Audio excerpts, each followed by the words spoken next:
չենք կարող չհիշատակել ընթացող տարվա թերևս ամենաառանցքային, ամենակարևոր արտաքին քաղաքական իրադարձությունը, այն է այս տարվա օգոստոսի 8-ին Հայաստանի եւ Ադրբեջանի, Հայաստանի վարչապետի եւ Ադրբեջանի նախագահի եւ նաեւ Միացյալ Նահանգների նախագահ Թրամփի վկայությամբ ստորագրված ուրեմն հռչակագրից եւ նախաստորագրված միջպետական հարաբերությունների կարգավորման պայմանագրից այո օգոստոսի 8-ին տեղի ունեցածը կարող եմ առանց վարանելու, առանց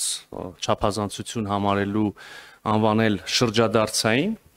իհարկե բնավ կասկածի տակ չդնելով կամ չթերագնահատելով մինչ այս ուղղությամբ կատարված աշխատանքը տեղի ունեցած բանակցությունները ի վերջո այդ ամբողջը հանգեցրեց նաև հնարավոր դարձրեց օգոստոսի 8-ը, բայց այո, չափազանցություն չի, եթե ասեմ, որ այնինչ տեղի ունեցավ այդ օրը Վաշինգտոնում շրջադարձային էր եւ նաեւ հետագա ուրեմն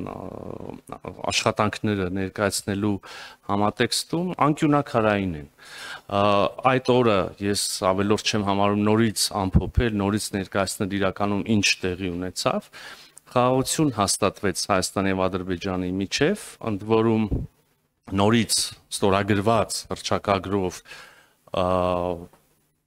անվերապահ ուրեմն հարգանք հայտնելով միմյանց տարածքային ամբողջականության, քաղաքական անկախության նկատմամբ,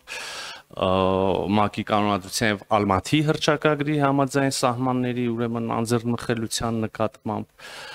նաեւ այդ օրը համաձայնեցվեցին առանցքային սկզբունքները, որոնց շրջանակներում տեղի է ունենալու կամ սկսվել է արդեն ապա տրանսպորտային ենթակառուցվածքների ապա շրջափակման գործընթացը եւ նաեւ նախաստորագրվեց արդեն երկու արտաքին գործերի նախարարների կողմից նախաստորագրվեց խաղաղության եւ միջպետական հարաբերությունների հաստատման վերաբերյալ պայմանագիրը եւ այս պայմանագրում էլ իր հերթին արտացոլված են եւ հետագայում այդ տեքստը հրապարակվեց, հանրայնացվեց, իր հերթին պայմանագրում էլ արտացոլված են նույն փոխադարձ սահմանների եւ տարածքային ամբողջականության ճանաչումը, ներքին գործերին չխառնվելու ուրեմն հանձնառությունը եւ մնացած բոլոր կարևոր սկզբունքները չեմ ուզում հատիկ առ հատիկ թվարկել, կրկին տեքստը հանրային է, ցանկացած պահի կարող եք մտնել եւ ծանոթանալ, եթե մինչ այդ չեք հնարավորություն ունեցել կամ հարկ համարել մի բան կուզեի այստեղ ավելացնել, ես շատ կարևոր եմ համարում այդ տեքստի հանրայնացումը, նաեւ այն առումով, որ երևի բոլորս կհիշենք, թե ինչ բարդ կոնֆիգուրացիաներով, ինչպիսի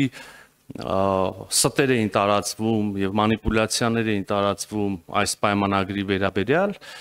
կրկին առիթ եմ ունեցել էլի ասելու, նորից կասեմ սահմանադրությունների փոփոխություն, չգիտեմ 100,000-ավոր մարդկանց շարժ էստեղից այնտեղ եւ այլն եւ փառք Աստծո թուղթը